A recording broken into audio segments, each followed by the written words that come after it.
Okay, so this is the movement. Why movement is so important. For those of you that like m- movement is the largest dogma when it comes to the way the body operates.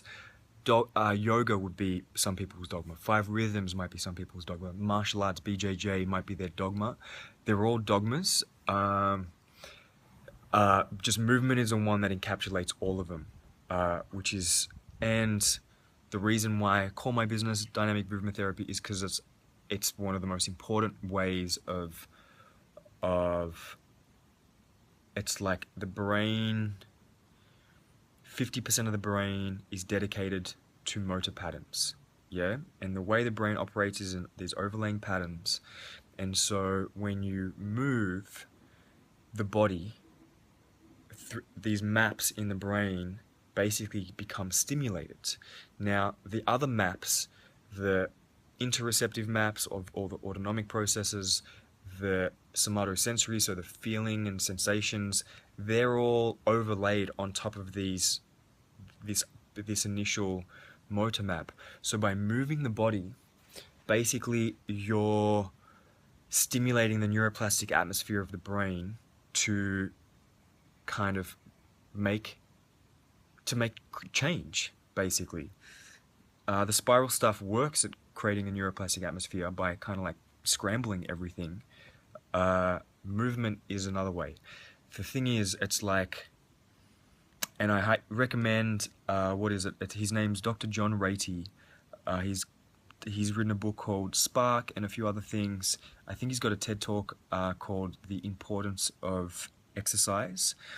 And he did a whole bunch of studies or experiments in the US that basically took this school from a very low average to like being the top three on the planet. And it was basically incorporating exercise into into their study periods. And some of the experiments that he did, like basically they would give them these kids tests, and some of them they would get an extra study period where they were allowed to study with the things that they were studying, and then others were given a period the same amount of time to exercise. Time and time again, the kids that exercised got 10% better marks than the kids that didn't exercise and got time to study about over their own whatever. Now he worked out like that's just kind of cardio exercise, but he worked out that it was complex patterns.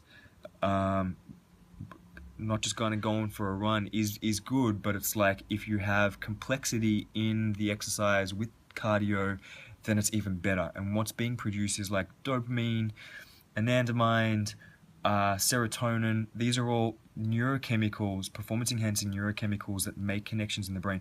The other thing was this brain BDNF, which is brain-derived neurotrophic factor, which is basically it's a glue. It's a glue that when you exercise, your brain produces this stuff so that all the floating data that you've got in the brain and also in the nervous system basically has this binding thing that kind of puts it into long-term storage. Into it glues things together. So there's like, yeah, I encourage get out there and do any kind of movement practice. Like that's another thing. Like daily invest into some practice of movement where you're learning something, where you're like a teacher of mine, Ido Portal, talks about like zone 1, zone 2, zone 3 practices. Zone 1 is where you're first being exposed to the skill and you're learning it. The second one is when you've developed and you like the first one's like you kind of shit at it, but you're going from this process of like impossible to just trying to make it possible. Feldenkrais talks about this as well. The stages of development: impossible to possible, possible or difficult to easy, and then easy to pleasant. And then looking for new things that are impossible to get. So it's like the thing is like most people they just like personal training and fitness and whatever is a zone 3 thing where you've already kind of like got some level of mastery of it and it's maintaining and there's no real brain developmental benefits of that. There's like physical benefits, but there's not brain development stuff. The learning new skills, you want to have all three. Like you want to, I've got things where I'm maintained, I wouldn't say at a mastery level, but highly proficient, and I'm constantly maintaining that.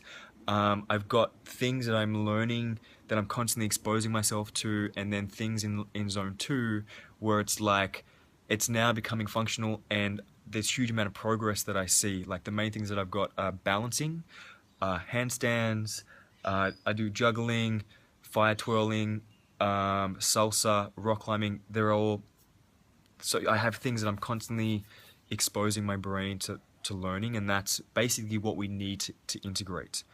Like we need things when we're having these, we're clearing something or whatever it is. It's like we need to have things that take our mind off the problem and just let our nervous system completely not think about it, and be highly stimulated. Um, so yeah, movement. Um, I find like the stuff that I teach is based on a lot of things, but it's spirals. Like I teach people the fundamentals of circles and then how to link them together to basically make spirals through the body to kind of squeeze or ring if our body is basically spirals. And check out Simon Thakur's ancestral movement stuff. He's put a link up on this recently. But basically the way the muscles and the fascia and all the adipose tissue and nerves, they're all basically spirals. So like spiraling the spirals is like wringing the cloth of our body, which squeezes out these, it's basically squeezing out the stress hormones, as well as making connections in the brain to basically integrate the data into patterns. Yep, cool.